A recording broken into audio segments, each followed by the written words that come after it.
Is Greta McGuire. I work here at the center doing all kinds of things, and I'm very excited to get to share with you some of my favorite Chinese stories.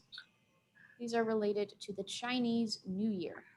So, some of you might be thinking, hey, wait a minute, it's February. Didn't we already celebrate New Year? Like in January? Well, Don't touch anything on there. the reason that there's a difference is that in China, they actually have two calendars. The first is like the Western calendar, it's based on the sun, and it's the same every year. But the second calendar, that one's based on the sun and the moon, which means that it changes every year. And that's the calendar they use to determine traditional holidays like Chinese New Year. Now, some of you, if you have Chinese friends, might have heard that this coming year is the year of the ox. What exactly does that mean? Why do the Chinese use animals to keep track of their years? Well, that goes back to the story of the Chinese zodiac. Many, many years ago, the Jade Emperor looked down from heaven across all his lands, and he saw that there was confusion. You see, the people had no way of keeping track of the years. They didn't know how to say, this year is different from last year, is different from the year before that, and is different from next year. So he decided to pick 12 animals, and these animals would be in charge of all of the years. Every animal would get 1 year, and every 12 years, it would be their turn again to help people keep track. So he announced a race. All of the animals in China were invited to race to his kingdom and to his throne. Once they crossed the river to be before him, they would be allotted a place on the Chinese zodiac. Now, in those days, cat and rat were the best of friends. They lived on the same farm, they had the same friends, they were very close. But Cat was a little bit lazy. When he realized how early they would have to get up to go and win the race, he said to Rat, "Oh, my friend, I'm so tired. Can you wake me up before we go? You wake me up and then we'll go together for this race." And Rat said, "Of course, my best friend Cat, I will wake you up." And so Cat went to sleep, which would have been fine, except Rat didn't wake him up. We don't know if it was on purpose, if maybe Rat just forgot in all the excitement, or if he didn't want Cat to maybe beat him in the race. We don't know. But whatever the case, Rat left and Cat stayed fast asleep. When he got to the river, the last stretch before you reached the Jade Emperor, the rat looked and saw it was a mighty river. It was deep and wide and flowed fast. And Rat thought, how can I get across this? And then he looked over and he saw Ox. Ox was slow. He just took a while to get anywhere. So he had left the day before to reach the river in time. And Rat looked up at the big, strong ox and an idea came to him. So he scurried over and said, "Oh, Ox, you are strong and you are kind. I am small. I can't cross the river alone. May I ride on your back and then we will reach the emperor together?" And the ox said, "Of course, my small friend. Ride on my shoulders and we will cross together." And so Rat hopped up on Ox's back and they went across the river. Sounds like the gingerbread man. Right before they reached the shore, Rat leaped ahead. He jumped off of Ox's back and landed on the river first. And so he was given first place. You would think that Ox would be very upset that Rat had cheated, but the ox didn't mind. He was just happy to have a place on the zodiac. And so the wise emperor gave the cunning rat first place and the steady ox second. Then came the tiger. Mighty, strong, and brave, he had dove into the water and swam with all his might, and he reached the shore just after ox. And so he was given the third place. Then came rabbit and dragon. Rabbit was an energetic fellow. He was really quick at crossing the river. He jumped from one stone that was poking out of the water to the next, and he was getting close to the end when splash! He fell in. Immediately, he started to struggle. He couldn't swim. He thought he was going to drown. But then the mighty dragon, who was kind, looked down and saw the poor rabbit struggling in the water, and he blew a puff of air, and it pushed the rabbit to the other side. And so the rabbit was given fourth place, and the dragon, who followed behind, fifth. Next came the snake and the horse. Snake, like rat, had asked to ride on another animal's back because he couldn't swim. And horse, though she was very independent herself, didn't mind offering this other animal a ride. When they reached the other side, horse and snake got there at the same time. But when horse looked down and saw snake at her feet, she reared back in surprise and fear. And so wise snake was given sixth place and independent horse seventh. Next came sheep and monkey and rooster. None of them could swim. So when they reached the riverbank, they looked all around and said, "How can we make it across?" And then they spied some wood. So they gathered it all together and built a raft. And they used the raft to float across the river. When they got to the other side, they decided that the kind sheep, gentle in spirit, should be given eighth, the intelligent monkey ninth, and the honest rooster 10th. Next came dog.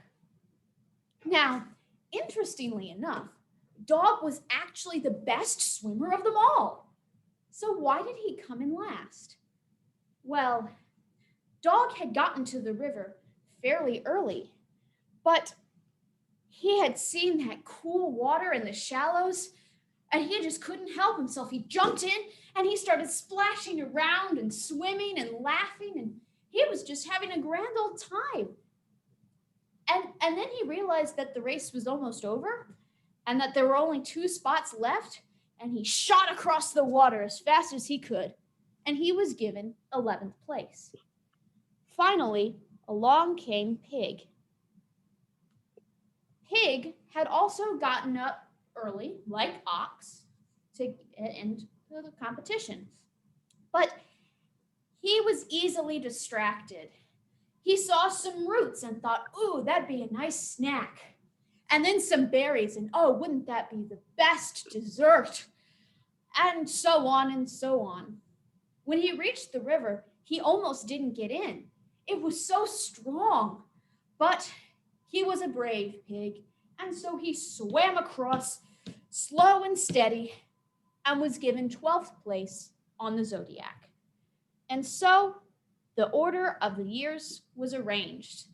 First year belonged to the cunning rat, the second to the hardworking ox, the third to the strong tiger, the fourth to the energetic rabbit, fifth to the kind dragon, sixth to the wise serpent, seventh to the independent horse, eighth to the gentle sheep, ninth to the clever monkey, 10th to the honest rooster, 11th to the loyal dog, and 12th to the brave pig. But whatever happened to Cat? Well, Cat eventually woke up and realized that Rat had left him behind, and they've been enemies ever since. That's why if you see a cat and a rat together, they're probably running away from each other. And that is how the years are organized. So this coming year, 2021, is going to be called the year of the ox.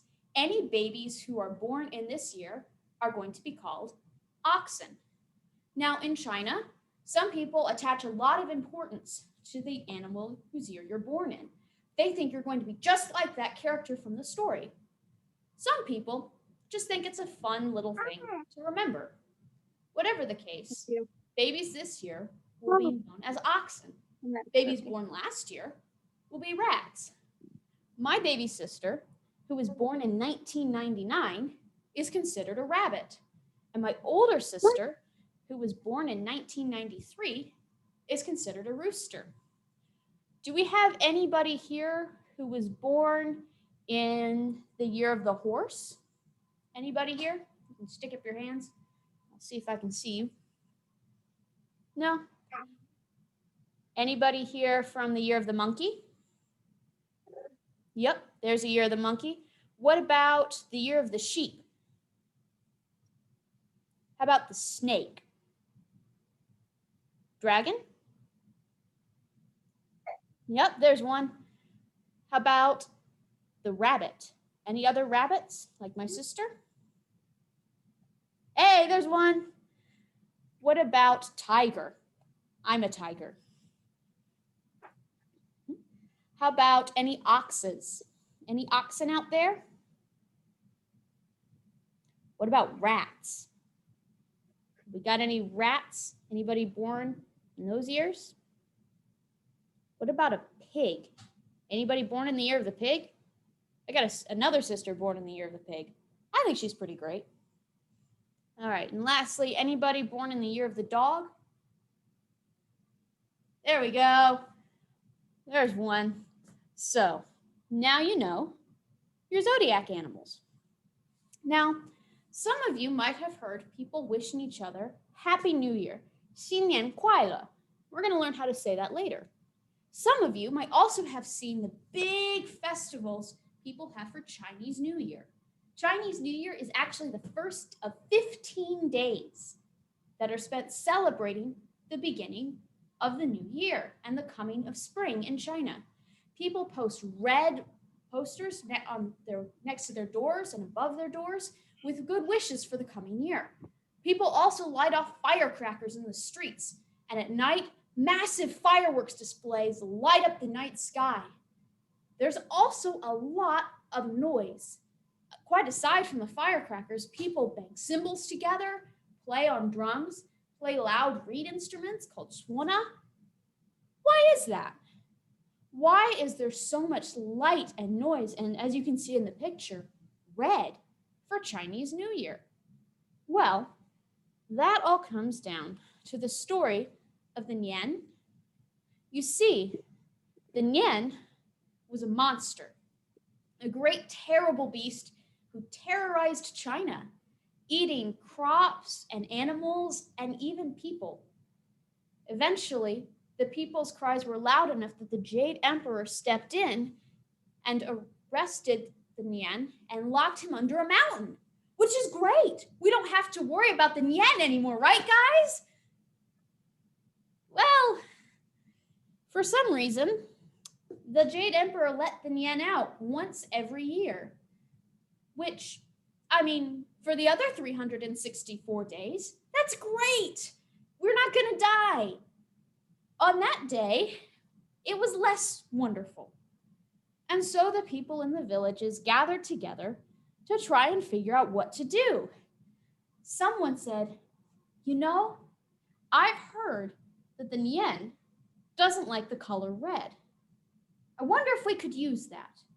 And another man said, well, what about fire? I've never met an animal who liked fire. And another suggested loud noises. And a fourth suggested fireworks. And so, as the days drew close to when the Nian would come out again, the people posted red signs all over their villages, especially on their doors and their windows, to keep him out of their houses. They also prepared many, many firecrackers to light off in the streets and fireworks to light up the night sky. they also found any kinds of pots and pans and gongs and instruments they could so that they could bang them together. Well, when the night came, they all got out their lanterns and they hung them at every door and every street corner. The whole city was lit up like you'd never seen before. And then the Nian came. He came roaring out of the cave, desperately hungry. And then he stopped. There was so much light. And then he saw the signs and they were so red and he fell back. And then as he got closer to the village, people saw him coming and they started banging pots and pans together and lighting off firecrackers everywhere. And the fireworks were going off in the sky and it was so loud and there was so much noise and there was so much light. And the Nian ran away. No one died that night. And the Nian has actually never been seen again because every year on New Year's Eve, the people light off firecrackers and fireworks and they play loud music and they light up their streets and they keep themselves and their families safe. And in memory of why they celebrate this way, the people turned the Chinese word for year into the word Nian. So when you hear someone say 新年快乐, they're celebrating the new year and celebrating happiness and healthiness for a year to come. So I want to teach you guys how to say Happy New Year in Chinese. Now, one thing to know about Chinese is that it is a tonal language. Now, when we're talking, our voice goes up and it goes down. Can you hear my voice going up at the end of this sentence? Did you hear how high I went? Or if I'm making a statement, my voice is gonna go down. I'm talking, and I'm done. Do you hear that? In Chinese, they place ascending pitches and descending pitches and other pitches on every word. And that's important. Remember our horse from earlier in the story? In Chinese, we would call him Ma. The horse is called Ma. But if you change the tone and you say Ma, you keep your voice steady, Ma, you just said mom. And I have to be careful because my mom is actually listening today to make sure I call her Mama and not a horse. That would be uncomfortable. So the first word we're going to learn is xin. Xin. Xin means new. And if you look on the screen, that's the English pronunciation there. So take your hand and go like this. Xin. Xin. All right, that's new. So xin, xin. And the second is nian. That tone goes up, like we're asking a question, like that line on the screen. Nian, nian.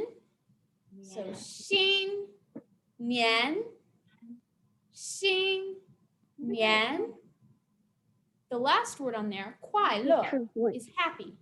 So we're saying New Year happy. Kuai le. And this one has fourth tone, a dropping tone. So like you're chopping down with your hand and your voice. Kuai le. Kuai le. Xin nian kuai le. Xin nian kuai le. And that's how you say Happy New Year in Chinese. 新年快乐. So now, a week from today, on February 12th, you can wish your friends and your family Happy Chinese New Year. 新年快乐. Thank you guys very much for listening. And then, did you guys have any questions for me on the stories we've told, or Chinese, or these beautiful bells I'm standing in front of? Please go ahead and unmute yourself, I think, and let me know if you have any questions. Don't know how to. I think there's one. All right. I'm trying to unmute you, but it's not really working. All right, there we go. Yes. MGL Sir. Did you have any Did you have a question?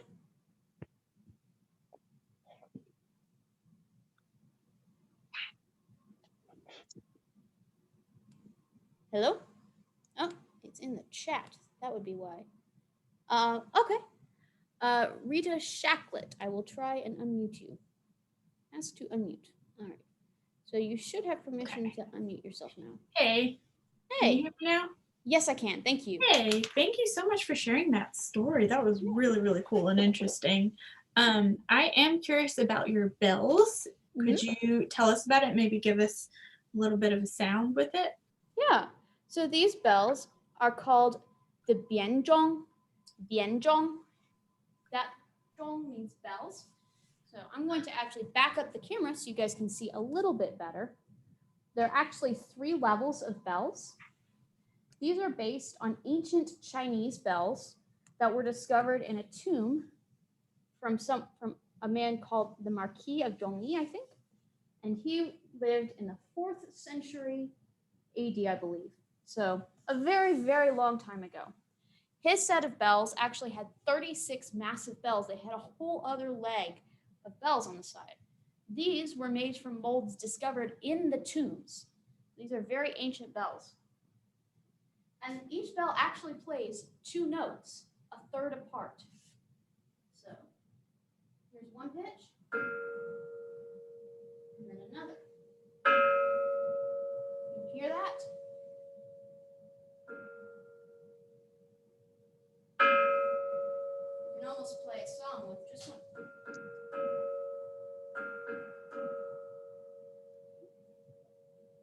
And so these bells we bought a couple years ago. And on them you can see a little bit. There's some little dragon-like creatures for luck. And on them they have written the Chinese word for bell. Normally they would have the name of the owner, but that would take a while to write. Middle Tennessee State Center for Chinese Music and Culture. So we just went with bells. Thank you very much. Any other questions? Oh, I'm sorry, they're from BC, so 4th century BC. So these are over 2,000 years old. They're gonna get close to 2,500-year-old bells. So, any other questions? If there aren't, I'm gonna pass this back to the library to host. The characters for Xinyan Kuai. These are the characters for Happy New Year. I'll go ahead and I'm going to go ahead and write the characters for Xinyan Kuai in the chat so you guys can have those to copy if you want them. So if nobody has any other questions, I'm going to pass it back to the library. All right. Thank you guys very much. And we're going to make you host.